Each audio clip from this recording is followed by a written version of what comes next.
ನಮಗೇನಾದ್ರು ಪ್ರಸಾದ ಕೂಡ ತಗೊಬಂದು ಕೊಡೋರು ಅವ್ರ ದೇವಸ್ಥಾನದ್ದು ಹೌದು. 20 ವರ್ಷಕ್ಕೆ ಮುಂಚೆ ಇವಾಗಲ್ಲ ಆಗಿನ ಕಾಲದಲ್ಲಿ ನಮ್ಮ ಮನೇಲಿ ಇಲ್ಲೇ ಈ ಮನೆ ಎದುರಿಗೇನೆ ಮನುಷ್ಯ ಹೆಂಗಿದ್ದ ಸರ್ ನಿಮ್ಮ ಮನೆ ಹತ್ರ? ತುಂಬ ಒಳ್ಳೆಯವನು ಸರ್. ಈ ಥರ ಯಾಕೆ ಆಯಿತು ನನಗೆ ಇವಾಗ ಆಶ್ಚರ್ಯ ಆಗ್ತಾಯಿದೆ. ಒಳ್ಳೆ ಮನುಷ್ಯ, ಎಲ್ಲರ ಹತ್ರ ಚೆನ್ನಾಗಿ ಮಾತಾಡೋರು.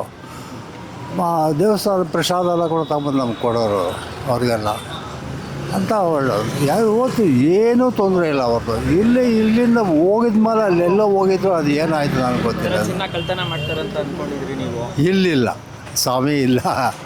ಅದೆಲ್ಲ ಹೇಳೋದು ನಾವು ನಿಮಗೆ ಸ್ವಾಮಿ ಅಯ್ಯಪ್ಪ ಸ್ವಾಮಿದು ಪ್ರಸಾದ ಎಲ್ಲ ತಂದು ಅವಾಗ ನಾನು ಹೇಳೋದು 20 ವರ್ಷಕ್ಕಿಂತ 20 ನಮ್ಮ ಮನೇಲಿ ಬಾಡಿಗೆಗಿದ್ರಲ್ಲ, ಆವಾಗ ನಮಗೆ ಅವ್ರ ದೇವಸ್ಥಾನದ ಏನೋ ಪ್ರಸಾದ ತಗೊಂಬಂದು ಕೊಡೋರು ಅಷ್ಟೇ. ಅದೇನು ಪ್ರಸಾದ ಅದನ್ನು ನಾವು ಕೊಡೋರು ಅಷ್ಟೇ. ಅದು ಬಿಟ್ಟರೆ ಬೇರೆ ಏನು ಗೊತ್ತಿಲ್ಲ ನನಗೆ. ಇವಾಗ ಈ ಥರ ಆಗಿದೆಯಲ್ಲ, ಏನು ಅನ್ಸುತ್ತೆ? ನಮ್ಗೆ ಗೊತ್ತಿಲ್ಲ ಸರ್, ಇವತ್ತೇ ನನಗೆ ಗೊತ್ತಿರೋದು. ಈಗ ಈ ಥರ ಮಾಡಿದಾರಲ್ವಾ, ಏನು ಅನ್ಸುತ್ತೆ ನಿಮಗೆ? ನಾನು ಏನು ಹೇಳಿ ಸರ್, ಎಲ್ಲೋ ಕೆಲಸ ಮಾಡ್ತಾಯಿದ್ರು ಸರ್ ಅವರು. ಎಲ್ಲೋ ಮಾಡ್ತಾಯಿದ್ರು. ಅಯ್ಯಪ್ಪ ಸ್ವಾಮಿ ಇದರಲ್ಲೇ ಇದ್ದರು ಅವರು. ಅಲ್ಲಿ ಕೇರಳ ಕೂಡ ಹೋಗಿದ್ರು.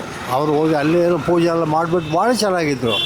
ಈ ನಡುವೆ ಆ ಥರ ಆಗಿರಬೇಕು ಅಂತ ಕಾಣಿಸ್ತೈತೆ. ಈಗ ಒಂದು 2-3 ವರ್ಷಕ್ಕಿಂತನೂ ಏನಾದರೂ ಸಾಲ ಇತ್ತಾ ನಿಮಗೆ? ಬಾಡಿಗೆ ಕರೆಕ್ಟಾಗಿ ಕೊಡ್ತಾಯಿದ್ರು ಸರ್, ಕೊಡ್ತಾಯಿದ್ರು. ಏನು ತೊಂದರೆ ಇಲ್ಲ. ಬಾಡಿಗೆಲ್ಲ ಕೊಡ್ತಾಯಿದ್ರು. ಒಳ್ಳೆ ಮನುಷ್ಯ.